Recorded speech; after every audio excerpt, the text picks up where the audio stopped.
The Army told him his rifle didn't belong in modern war. It was slow. It was civilian. It came from a mail-order catalog. They said sniper duels were about rate of fire, about semi-automatic rifles, about volume. In January 1943, on Guadalcanal, that belief got 14 Americans killed in 3 days. So the battalion commander made a last decision. He ignored doctrine, he ignored rank, and he gave one man until morning to prove everyone wrong. At 9:17 a.m., John George fired a single shot from a ruined bunker near Point Cruz. By the end of the 4th day, 11 Japanese snipers were dead. The rifle didn't change the battlefield. What changed was the realization that the rules they trusted didn't work in the jungle. The Army had already decided what modern war was supposed to look like. Semi-automatic rifles, high volume of fire, standardized equipment, identical training. That belief followed American units all the way to the Pacific. On Guadalcanal, it didn't survive the jungle. By January 1943, the fighting around Henderson Field had slowed, but it had not ended. Japanese forces had been pushed back from the airfield, yet they hadn't disappeared. They withdrew west into the coastal groves near Point Cruz, an area dominated by massive banyan trees, dense undergrowth, and constant shadow. There were no clear lines there, no trenches, no bunkers that could be mapped and destroyed, just trees. And inside those trees, Japanese soldiers waited. Some of them were snipers. They didn't fire often. They didn't need to. They shot when it mattered, when men stopped to fill canteens, when patrols relaxed after walking the same trail twice, when officers exposed themselves for a second too long. On January 19th, 1 American was killed at a creek. On January 20th, 2 more died during a patrol. On January 21st, 3 men were shot, 1 through the neck, from a tree the patrol had already passed. 14 Americans in 72 hours. The battalion tried everything it knew how to do. Patrols were reinforced. Routes were changed. More rifles were brought forward. Nothing worked. The snipers weren't fighting the Americans head-on. They were exploiting something deeper, the assumption that threats came from predictable places, at predictable distances, and could be suppressed by firepower alone. By the night of January 21st, the battalion commander understood one thing clearly. Whatever rule book he was using did not apply to the Point Cruz groves. That was when he summoned 2nd Lieutenant John George. George was not a combat legend. He was not known for aggressiveness. And up to that point, he had not fired a single shot in combat with the rifle everyone talked about. The rifle, a Winchester Model 70, bolt action, 5 rounds, civilian. It was the wrong weapon for modern war, at least according to everyone who outranked him. Officers had mocked it openly. Some had ordered him to leave it behind and carry a real rifle instead. The Army had issued every man in the battalion an M1 Garand for a reason, and George's rifle did not fit that reason. But the commander didn't ask about doctrine that night. He asked one question. Could George hit what the battalion couldn't see? George answered the only way he knew how, without exaggeration, without promises. He described what he could do with a rifle, the distances he had competed at before the war, and what precision meant when visibility was limited and targets were hidden. The commander listened. Then he made a decision that went against everything he'd been trained to trust. He gave George until morning. If the rifle worked, George would hunt the snipers. If it didn't, the battalion would keep bleeding. At dawn on January 22nd, George moved alone into the ruins of a captured Japanese bunker overlooking the groves west of Point Cruz. No spotter, no radio, no spectators. Just a rifle the Army didn't believe in, and a problem that needed to be solved fast. At 9:00 a.m., he saw the first sign of movement, and the experiment began. John George did not rush. From inside the ruined bunker, he lay still and let the jungle settle back into its normal rhythm. Birds returned to the branches. Insects filled the air with noise. Somewhere in the distance, artillery fired without urgency. The jungle was never quiet. That was the problem. Sound meant nothing here. Movement meant everything. George raised the rifle and began to search the canopy, the only way that worked slowly. Not scanning, studying. Left to right, top to bottom, every branch, every fork where weight could be hidden. The scope offered only 2.5 power magnification. On paper, it was unimpressive. In practice, it was enough. Enough to catch the difference between leaves shifting in wind and leaves shifting because something heavier was breathing behind them. At Neo, Huton A, he saw it. A branch moved where no wind touched the canopy. 240 yards away, high in a banyan tree, something adjusted its position. The movement was small, deliberate, too controlled to be natural. George didn't raise the rifle immediately. He watched. The movement came again. Then a shape resolved itself, dark clothing, tucked into a fork where 3 branches met. The man was facing east, watching the supply trail the Americans had been using all week. George made a single wind adjustment. He settled his breathing. The trigger on the Winchester broke cleanly, exactly the way it always had back home. The rifle fired. The sound cracked through the trees, sharp and unmistakable.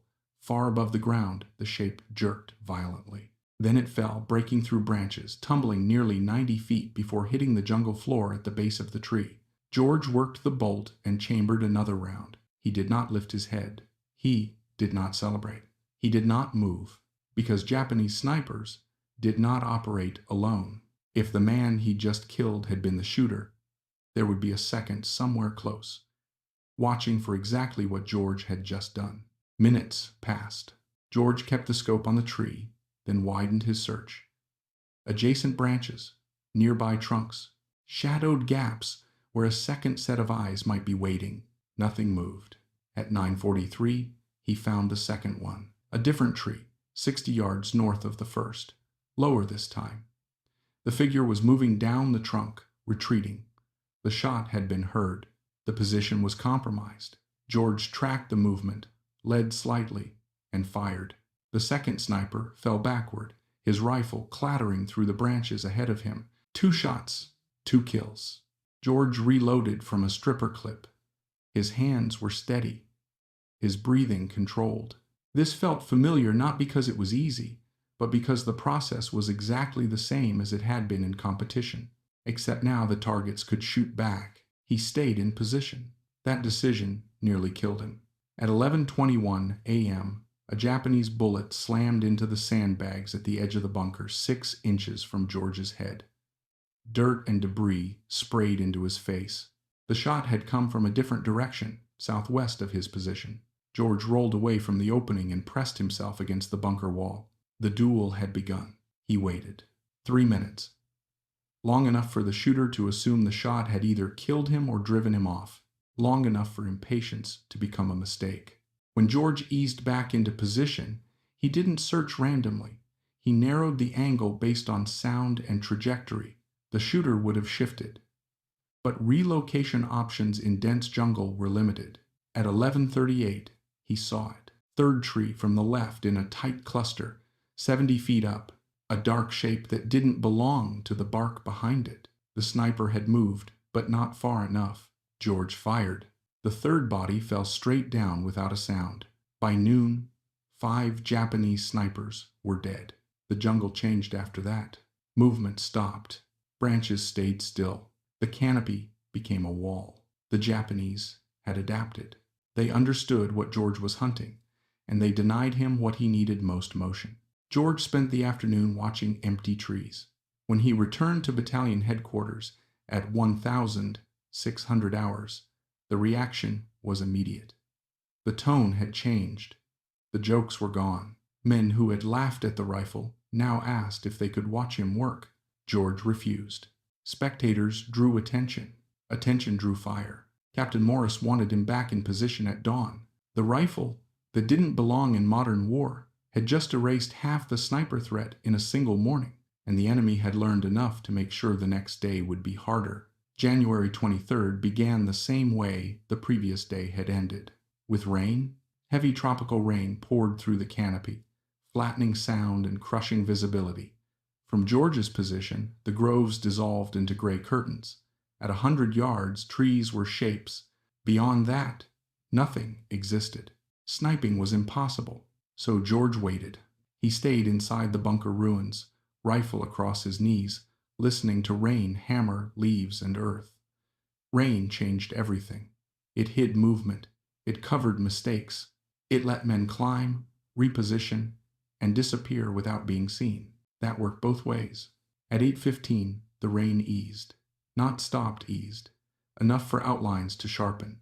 Enough for shadows to reappear. By 8:45, George was back on the scope. At 9:12, he found the first sniper of the day. The Japanese soldier had climbed during the storm.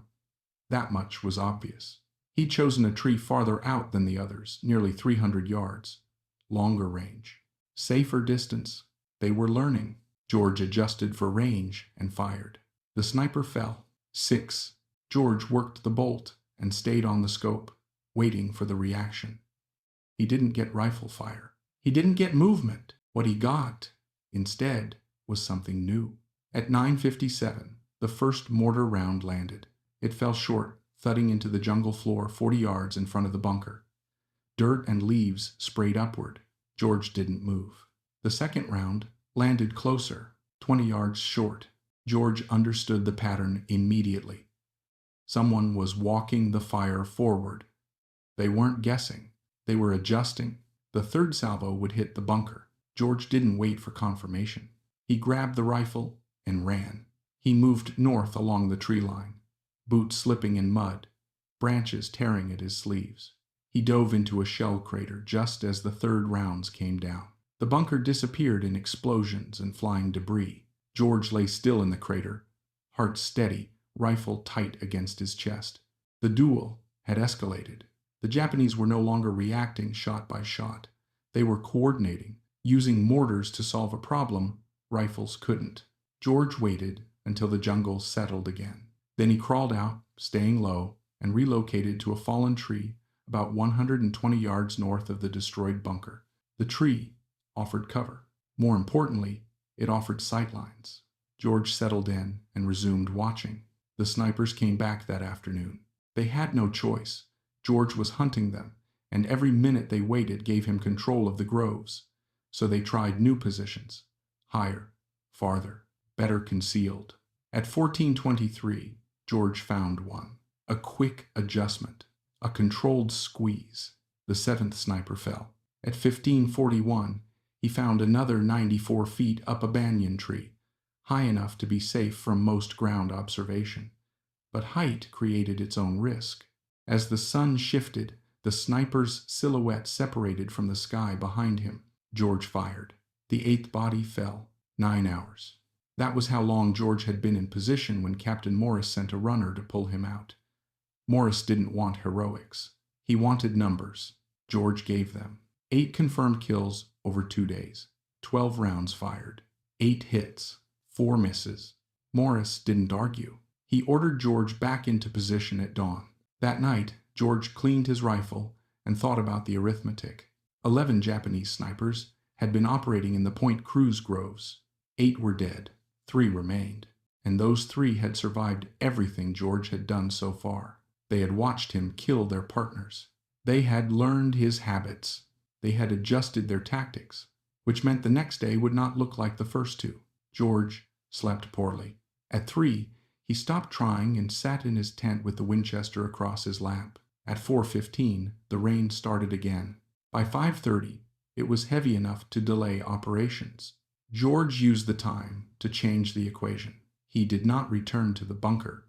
He did not return to the fallen tree. He chose a position the Japanese would not expect, a cluster of large rocks 70 yards south of where he had operated the previous day. The Marines had used it as a machine gun nest weeks earlier. It offered elevation, cover, and overlapping fields of fire. George settled in and waited.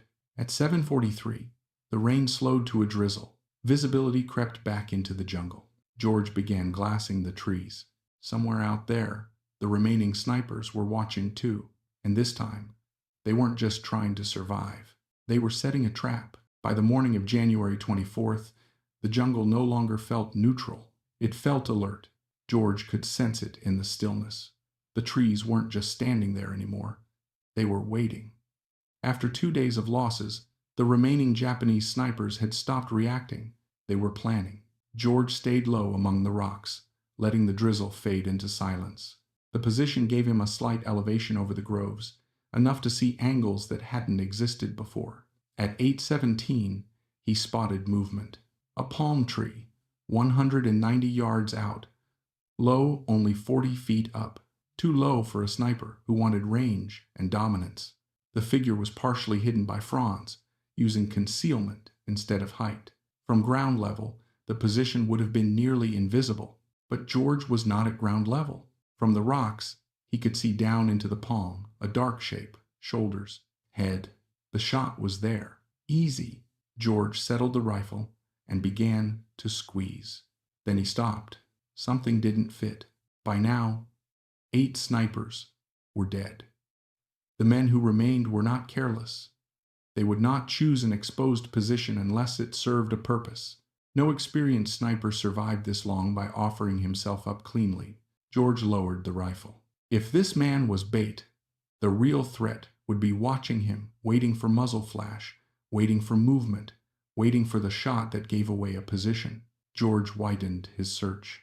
He did not rush. He did not fixate. He checked every tree within 300 yards of the palm. Banyans' first thick trunks, heavy branches, deep shadow. Minutes passed. The palm sniper did not move. That made the position more dangerous, not less.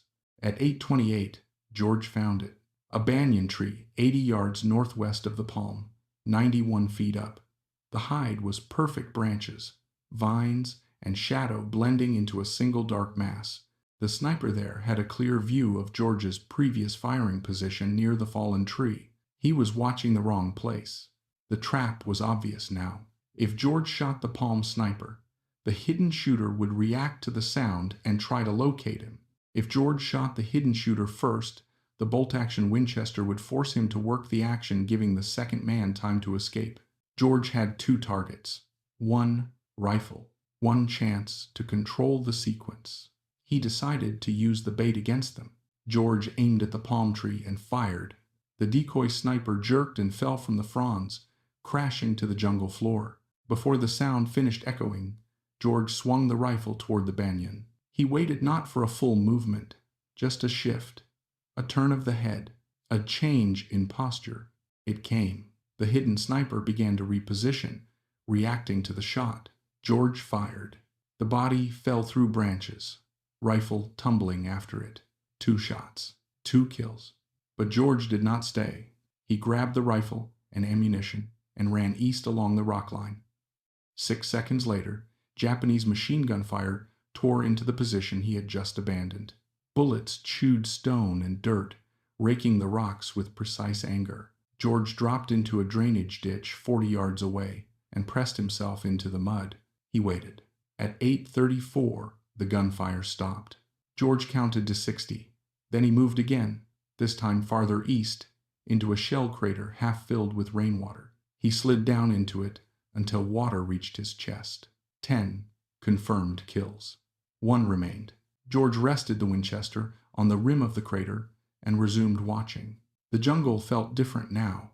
There was no frantic movement, no reactionary fire. The remaining sniper did not rush to engage. He watched. George glassed the canopy and saw nothing. Then, at 9:47, he realized his mistake. The last sniper wasn't in the trees. He was on the ground.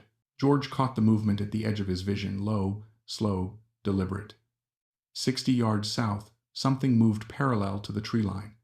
Not branches, not shadows. A man. The sniper was using the jungle floor, ferns, vines, fallen branches to mask his approach. He was crawling toward George's last known position near the rocks. George stayed motionless in the water-filled crater. The angle was wrong. The crater rim blocked his shot. To fire, he would have to rise, and rising meant exposure. The Japanese sniper stopped moving at 9:52, 40 yards from the rocks. He studied the position, searching for signs of life. George waited. Patience was no longer a luxury. It was survival. At 9:58, the sniper began moving again. Closer. The hunt had reversed. and George understood that this final man had learned enough to make one mistake fatal. The last sniper did not rush. He moved the way men move when they know they are being hunted and decide to hunt back, low to the ground, slow, using the jungle floor the way others had used trees. George watched from the shell crater, water pressing against his chest, rifle balanced on the rim. The angle was wrong. The crater lip blocked his view. If he rose to fire, he would expose himself, so he stayed still. At 10:03, the Japanese sniper reached the rocks. He moved into the old machine gun position and turned east, aiming toward the drainage ditch where George should have relocated after the machine gun fire. The sniper was 38 yards from George's actual position. His back was exposed. It was an easy shot. Center mass. 38 yards. George could have taken it without the scope. The trigger was light. The rifle was steady. George hesitated. Not because he doubted his aim, because this man was still alive. 10 other snipers were dead. Men who had climbed too high, moved too early, trusted concealment that failed when light shifted. This one had survived all of it. He would not sit in the open unless there was a reason. George widened his focus. If this man was bait, someone else would be watching, covering him, waiting for the shot that revealed George's position. George scanned the jungle around the rocks. At 10:06, he found it. 70 yards northwest, behind a fallen tree trunk, another Japanese soldier lay still, not repositioning, not crawling, just watching. His rifle was aimed toward the drainage ditch. 2 men. Either this was the final sniper working with support, or these were the last 2, operating as a team. Either way, George could not shoot both before they reacted. The Winchester was bolt action. After the first shot, there would be time enough for the second man to locate him and fire. George needed them to move. He slowly lowered himself deeper into the water. The cold seeped through his uniform. He submerged until only his eyes and the top of his head remained above the surface. He kept the Winchester angled upward to keep water out of the barrel. Then he waited. At 10:13, the man in the rocks stood. He had watched the drainage ditch for 10 minutes and seen nothing. He believed George had moved farther east. He turned and signaled to the man behind the fallen tree. Both men began moving east parallel to each other, about 70 yards apart. They were executing a sweep. George remained motionless as they passed his crater. Their backs turned. Their rifles pointed away. George rose slowly from the water. Water ran down the barrel, dripped from his sleeves. He brought the rifle to his shoulder without haste and aimed at the closer man, the one who had been in the rocks. At 42 yards, George fired. The man dropped. George worked the bolt and swung the rifle toward the second soldier. The man was turning, raising his rifle. George fired first. The second body fell. 11 snipers eliminated. George did not stand. He grabbed the rifle and ammunition and prepared to move, because the jungle never lets things end cleanly. That was when he heard voices. Japanese voices. More than one. More than 2. George dropped back into the crater and submerged again. The water was muddy now, cold and thick against his skin. He held the rifle vertical, eyes just above the surface. The voices grew louder. At least 6 men. Maybe more. They reached the first body. Then the second. Conversation followed, urgent, animated. At 10:28, the voices moved again, not back toward the tree line, toward George. They had found his tracks, boot prints in the mud leading from the rocks to the crater. George counted his ammunition. 5 rounds left. At least 6 Japanese soldiers approaching. Poor odds for a bolt-action rifle. At 10:31, a Japanese soldier appeared at the crater rim and looked down. Their eyes met. George fired from the water. The soldier fell backward. George worked the bolt while still submerged and rose enough to fire again. 2 more soldiers appeared at the rim. George fired. Worked the bolt. Fired again. Both dropped. 3 rounds left. More voices, shouting now. Movement from multiple directions. George climbed out of the crater on the north side and ran 20 yards to a fallen tree. Japanese rifle fire cracked through the jungle, bullets snapping past, striking earth and wood. George stayed low and used the scope. 2 soldiers advanced toward the crater, 50 yards out. George fired. One fell. The other dove for cover. 2 rounds left. George heard movement behind him. They were flanking. This was about to become a surround. George made the only decision that kept men alive in situations like this. He broke contact. He ran north, sprinting through vines and undergrowth, branches tearing at his face, bullets chasing sound and movement. After 90 seconds, he dove into another shell crater dry this time. He pressed himself against the wall and listened. The voices were distant. They were not pursuing. George waited. At 10:47, he began moving again, slowly, carefully, toward American lines. The hunt was over, and somehow, he was still alive. John George did not return as a hero. He returned as a problem that now had to be explained. At 11:13 a.m., he crossed back into the American perimeter. A Marine sentry challenged him. George identified himself. Rifle muddy, uniform soaked, eyes red from hours of concentration. The sentry let him through without comment. George walked straight to battalion headquarters and reported to Captain Morris. There was no celebration, no congratulations. Morris wanted a debrief, clean, precise, nothing added. George gave him the numbers. 11 Japanese snipers eliminated over 4 days. 12 rounds fired at snipers. 11 confirmed hits. 1 miss. Then the engagement with infantry. 5 rounds fired. 3 additional kills. 2 rounds remaining when he disengaged. Morris asked about ammunition status. 2 rounds left. Morris asked about the rifle. Functional. Mud in the action. Water in the barrel. Needed cleaning. Morris nodded.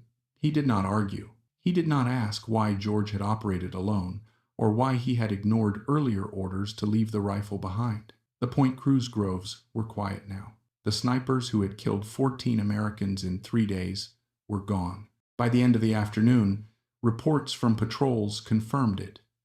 No more shots from the trees. No unexplained casualties. Men moved through the groves without feeling eyes tracking every step. The problem the battalion had failed to solve for 2 weeks had been erased in 4 days. That forced a conversation no one wanted to have. Later that afternoon, word came down from division headquarters. The battalion commander wanted George upstairs. George cleaned the Winchester, first field stripped it completely, wiped mud and water from every component, ran patches through the barrel until they came out clean. He walked to headquarters, expecting a reprimand. Unauthorized solo operations. Excessive risk. Non-standard equipment. Instead, he found Captain Morris and 2 other officers waiting. One of them was Colonel Ferry, the regimental commander. Ferry did not ask about the rifle. He asked a different question. Could George teach other men to do what he had done? George did not answer immediately. He thought about the jungle, about patience, about knowing when not to shoot. He thought about how many men could hit a target on a range and how few could do it while someone else was trying to kill them. He told Ferry the truth. He could try, but it would take time, and rifles with optics, and men who already knew how to shoot. Ferry already had a solution. The Marines had left behind 14 Springfield sniper rifles with scopes. The regiment had 40 men who had qualified as expert marksmen before deployment. Ferry wanted a sniper section. George agreed on one condition. He wanted to keep his Winchester. Ferry approved it without hesitation. Training began on January 27th. George assembled 40 men at a makeshift range 2 miles east of Henderson Field. On paper, they were good shots. In reality, none of them had fired from concealment. None had hunted men who could shoot back. George did not start with tactics. He started with fundamentals: breathing, trigger control, reading wind. The Springfield rifles were heavier than the Garand, stable, but exhausting to hold for long periods. George taught them to use whatever support they could find: rocks, logs, sandbags, because the jungle rarely offered perfect firing positions. After 3 days, he took them off the range. They shot at targets partially hidden by vegetation, targets that moved, targets that disappeared if the men rushed the shot. By January 30th, 32 of the 40 could consistently hit man-sized targets at 300 yards under field conditions. George reorganized them into teams, 2 men each, shooter and spotter. One watched, one fired. After a kill, they switched roles. It reduced fatigue, it reduced mistakes, and it meant no one worked alone. On February 1st, George took 4 teams into the field. Their mission was simple: clear remaining Japanese positions west of the Matnikau River. They went out at dawn. By the end of the day, the teams had killed 23 Japanese soldiers. 0 American casualties. The sniper section continued operations through early February. By February 9th, they had recorded 74 confirmed kills, conservatively counted, only where bodies could be observed. During that same period, Japanese evacuation accelerated. Destroyers arrived at night to pull troops off the island. The battlefield had changed. Not because of a new weapon, but because someone had finally used the right tool for the right problem and forced everyone else to admit it. John George did not leave Guadalcanal with a sense of victory. By the time the sniper section finished its work, the island was already changing. Japanese forces were pulling back. Night evacuations began along the western coast. The crisis that had demanded precision shooting from the trees was fading. George was still in the field when it ended. On February 7th, during operations near the Tanambogo River, a Japanese rifleman caught him in the open. The bullet struck his left shoulder and spun him to the ground. The pain was sharp but controlled. The round passed through muscle, missing bone and major vessels. Corporal Hayes dragged him to cover. George did not fire back. He was evacuated to a field hospital near Henderson Field, his rifle taken from him for the first time since January. Doctors cleaned the wound, stitched it closed, and told him the same thing they told every wounded officer: rest. While George lay in the hospital, Guadalcanal went quiet. On February 9th, American forces reached Cape Esperance and found it empty. The Japanese evacuation was complete. The campaign was over. The sniper section had operated for 12 days. 74 confirmed kills. 0 friendly casualties during sniper operations. George did not return to the field. Instead, orders came down from Pacific Command. The Army needed experienced combat officers for a new mission. Something different. Something farther west. Something classified. George volunteered without hesitation. By March, he was aboard a transport ship heading across the Pacific, his Winchester packed in a waterproof case in the cargo hold. The rifle that had solved Guadalcanal was going with him again, but this time the environment would be different. The ship reached India on April 3rd. George and 200 other officers were briefed on their assignment. They would join a new unit, 3,000 men total, designed for long-range penetration behind enemy lines. No formal name yet, no established doctrine. The men gave it one anyway: Merrill's Marauders. Training began immediately. Jungle survival. Movement without supply lines. Operating in small units for weeks at a time. The terrain was harsher than Guadalcanal, steeper, wetter, more unforgiving. George understood quickly that what had worked in the Point Cruz groves would not translate cleanly here. Burma was not a sniper's battlefield. Visibility was often measured in feet, not yards.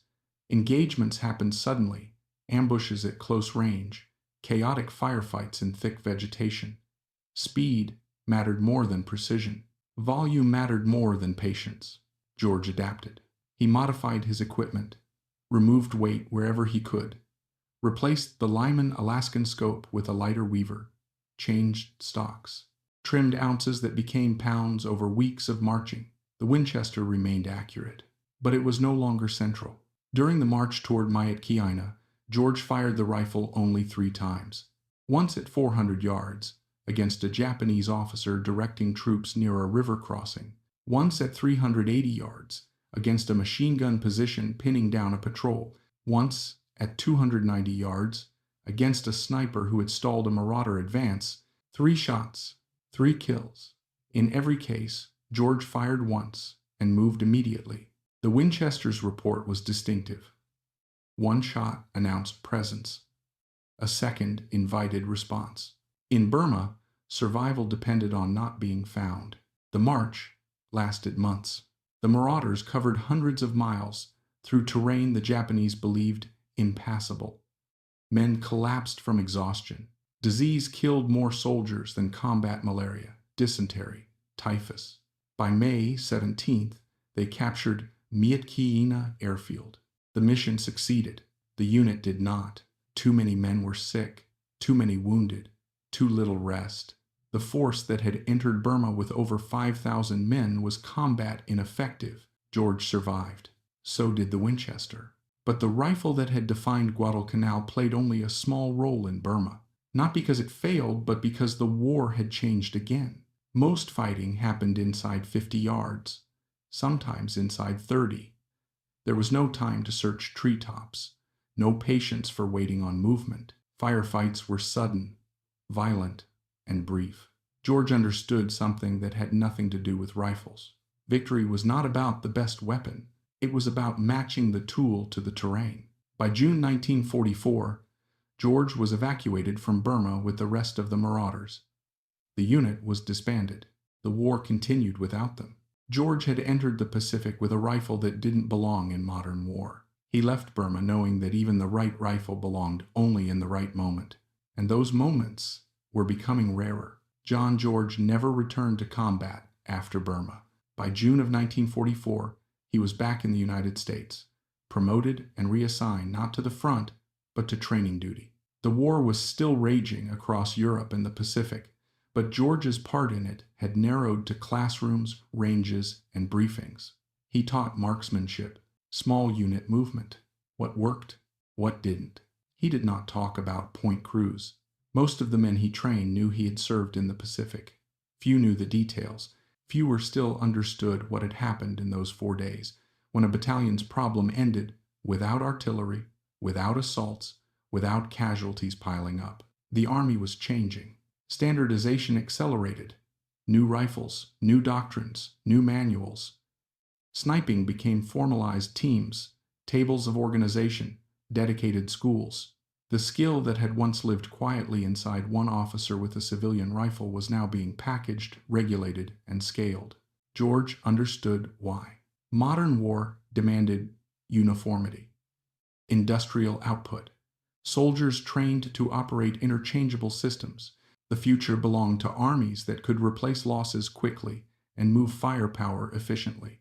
There was no room for exceptions. By January of 1947, George was discharged from active duty, lieutenant colonel, 2 Bronze Stars, 1 Purple Heart, combat infantryman badge. He went home to Illinois. Then he went to school. On the GI Bill, George enrolled at Princeton University. He studied politics, graduated with highest honors in 1950, then spent years overseas, Oxford, East Africa, studying institutions, power, and the way systems shaped human behavior. He eventually settled in Washington, D.C., working in policy and education. His colleagues knew him as a thoughtful analyst, a careful speaker, a man who rarely exaggerated. They did not know about the banyan trees. They did not know about the water-filled crater. They did not know about the rifle. George kept the Winchester. It moved with him from base housing to civilian apartments, from state to state. It lived in a case, cleaned, oiled, maintained. He rarely took it out. In 1947, George decided to write down what had happened, not for publicity, not for recognition, but because memory fades and details matter. He wrote clinically, dates, distances, ammunition, angles, mistakes. The manuscript grew to hundreds of pages. A friend at the National Rifle Association read it and suggested publication. George hesitated. The book was technical, unromantic. It did not glorify violence. It did not soften outcomes. It was published anyway. Shots Fired in Anger became a quiet classic, read by historians, firearms experts, soldiers who wanted to understand what really happened when theory met terrain. George never toured, never promoted it, never told war stories at dinners. He watched the world change. Korea, Vietnam, the Gulf War. He watched rifles evolve from the Garand to the M14, to the M16. He watched sniping become an institutional specialty, with doctrine, schools, and equipment far beyond what existed in 1943. He recognized the improvement, and he recognized the cost. Something subtle had been lost along the way. The belief that individual skill, unstandardized, unsanctioned, quietly practiced, could still decide outcomes when systems failed. John George died on January 3, 2009. He was 90 years old. The Winchester Model 70 was donated to the National Firearms Museum in Virginia.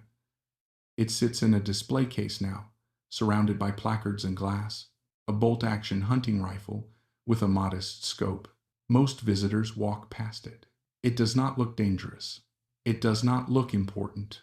It does not look like it belongs in a war museum, but it is the rifle that ended a sniper war in 4 days, when an entire battalion could not solve it in 2 weeks.